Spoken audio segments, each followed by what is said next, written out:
Good positive, how's it going, everybody? Got for you guys today a pretty fun, close NU battle that I had against one of my followers on Twitter. I will leave his Twitter link down in the description if you guys would like to go ask him for a battle. For those of you who don't know, I am actually back from Myrtle Beach. It turns out that I went to a beach in South Carolina, not Florida, so that was a mistake on my part. And also, I have something that I would like to ask you guys at the end of the battle, so if you could stick around for the whole video and give me your input, I would greatly appreciate that. But yeah, guys, if we could get this to 300 likes or more, that would be absolutely amazing. So thank you for the support that you have been showing the return of Wi-Fi battles. And looking at team preview, this is an NU battle, as I stated. And going into this, the biggest threat I saw on my opponent's team was honestly going to be that Mag Mortar, just because if Mag Mortar does carry Psychic, he can hit my entire team. So I really have to watch out for that, and I do have Gramble for Sock, so I'm not really too worried about that. So he's going to be leading off with the Swallows. I'm going to be leading off with my Vivian. I don't want to stay in on the off chance that he has Protect, because if I go for Sleep Powder, he'll get his Flame Orb or Toxic Orb, and then I won't be able to put him to sleep. Plus, I'll be able to keep my Focus Sash intact. So I switched directly into my Steelix. Although that switch was very, very obvious, he does make the very nice play of going straight for the U-turn, as he U-turns on now into the Sock. As I said, I do have Gramble for this Sock, so to be perfectly honest, I am not worried about this thing whatsoever. So I switch into my Gramble, knowing that after the Intimidate, close combat will only be doing about maybe 30% at most. Unfortunately, though, he gets a crit, and you're gonna see that this crit actually ends up playing a very, very major role later in the battle. So I'm gonna stay in, and I'm gonna go for the Thunder Wave, completely forgetting about the fact that he had Steelix, which was really stupid on my part, because if anything I should have gone for the Earthquake. Then again, I doubt Earthquake would have done too much damage, but still I could have got off a little bit of chip damage on it and had an easier time to take this thing down. But I'm going to switch into my own Steelix, just expecting him to want to go for the Iron Head or Gyro Ball or something along those lines, as he does end up going for the Iron Head. Now, I myself am Adamant Max Attack, so the fact that Iron Head did that much damage to me means he most likely is the same as well.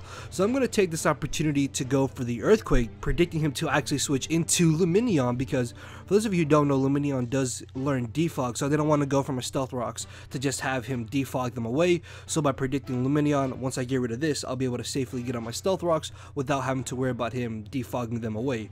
So I'm going to switch into my Lantern, just expecting him to want to go for a Scald, and it turns out that I actually have Water Absorb on this Lantern. I thought I had a Volt Absorb, but I guess it's the one that I got from my boy Richard, and it actually kind of helps me out here because I don't have to worry about getting burned, as I'm going to be able to stay in and just safely go for the Scald. Honestly, I have no reason not to go for the Scald, because I could possibly burn whatever he wants to bring in, and if he does want to bring in Mag Mortar for some reason, then I get off super effective damage on that, as I actually get pretty lucky and I burned this Malamar, which I guess could kind of make up for him critting my Gramble. But then again, I do have Vivian, which should outspeed this Malamar to Oko it with Bug Buzz, and just, yeah, I mean, I was happy about that, but still, I would have rather not him crit my Gramble than me not get this burn on Malamar.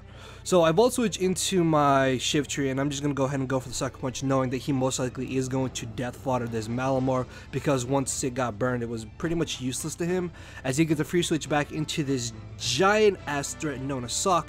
Due to that crit, I don't feel comfortable switching directly into my Gramble, so I switch instead into my Vivian, thinking, okay, I 4 times resist this, I'll take it easy. No! That does a solid 40% amount of damage, be it that I am max special attack and max speed. Still, that's 4 times resisted, ladies and gentlemen. That goes to show you the raw power of Adamant Choice Banded Sock. So I'm going to go for the Hurricane, predicting him to actually switch into the Mag Mortar, predicting me to want to go for the Sleep Powder, and that is exactly what happens, as I'm going to be able to easily follow it up with another Hurricane. The reason why I didn't Sleep Powder was because I didn't want to risk him possibly staying in, and this way I could knock him out with the Hurricane. As he switches into Steelix, I get off a solid amount of damage on that, as I am then going to be able to go for the Sleep Powder. I'm just hoping and praying that he does not get the first turn wake, so I can kind of get a little bit of luck back from that crit, although yes, the burn, but still, I don't think the burn matters as much as the crit. Either way, though, unfortunately for me, he does end up getting the first turn wake, which is a bit unlucky for me, but hey, those are the rolls and there's nothing I can do about it. So I'm going to stay in, and I'm going to go for the Earthquake, thinking that I would actually be able to knock him out, but no, he barely lives, actually. And it turns out that he doesn't have leftovers, because as you're about to find out, he actually ends up having the Life Orb, which means he was really a fully out offensive Steelix, which, I mean, I can kind of see why you would run Life Orb on Tier 4 Steelix. I just personally like Leftovers just for the extra little bit of recovery, but I take this chance to get on my Stealth Rocks as I don't want to risk a possible speed tie, because the only thing on my team that I have for his Swallow is my Steelix, so I'm going to be forced to switch out and into my Vivian, hoping that he would just go for another Earthquake, but he does make the nice play, and he goes for a middle ground play, which is the Iron Head, being able to knock me out, which kind of sucks, as Vion still could have come in handy, as I'm not going to be able to bring in my Shift Tree. Unfortunately, though, by bringing in my Shift Tree after I knock out the Steelix, I give him a full free invitation to come in with Sock, choose close combat, and something on my team is going to get destroyed. Although I do still have Gramble, which might possibly be able to live a close combat after -1, and if I do, I can paralyze his Sock,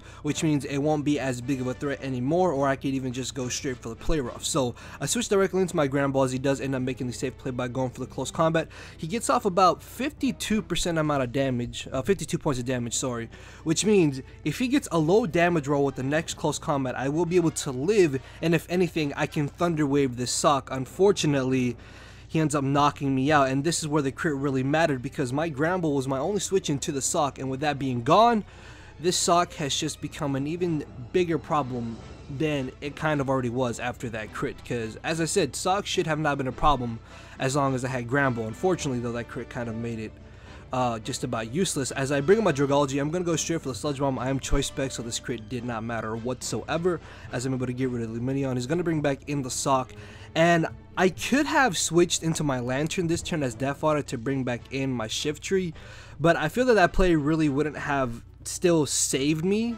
if you get what I'm trying to say, because in the end, the battle most likely would have turned out as it's going to turn out. So I'm going to bring in my Shift Tree, knowing that he is locked into the Earthquake. I'm just going to go ahead and go straight for the knockoff, because I'm very positive that he is going to want to switch out, as he ends up bringing in the Mag Mortar. And because he switched in Mag Mortar on my Vivillon, I don't have to worry about getting the Flame Body, because he most likely does have Vital Spirit, as I'm able to easily knock him out with the knockoff. And at this point, he's going to be able to just safely bring in Sock, lock himself into close combat, and he can knock out my Shift Tree, my Lantern, and my Steelix. My only hope was to somehow outspeed this and knock it out with Leaf Storm, but yeah, that is not the case, as he's able to knock me out, and that is pretty much gonna be the game because of the crit on my... I know I keep going back to the crit, but it was actually very important because I could have kept Gramble for the Sock. Either way, though, as I said, it was still just a fun, close battle, so hopefully you guys did enjoy. And the thing I've been wanting, or I wanted to ask you guys, was that would y'all like to see some possible live narrative Wi-Fi battles? I know I did like maybe 3 or 4 like in the past, and the feedback was decent. A little bit of you guys did enjoy them, but with me recently doing a lot of like live showdown battles and stuff, I thought that you guys might want to see 1 or 2 maybe live Wi-Fi battles. I know they take longer than showdown battles, but still, personally, I have a lot more fun playing the game when I do live narrations, which is the reason why I've been doing so many live narrated showdown battles, because it just makes the game more fun, in my opinion, and more fun for you guys to watch. So yeah, let me know if you guys would like to see those. Also, guys, make sure to hit that like button. As I said, if we get 300 likes or more, that would be absolutely amazing. And if you missed my previous Wi-Fi battle, a link to that is on your screen right now. And if you missed my previous upload, a link to that is on your screen right now. So go check those 2 out. With that being said, guys, I will see you all tomorrow most likely. So yeah, later, buddy.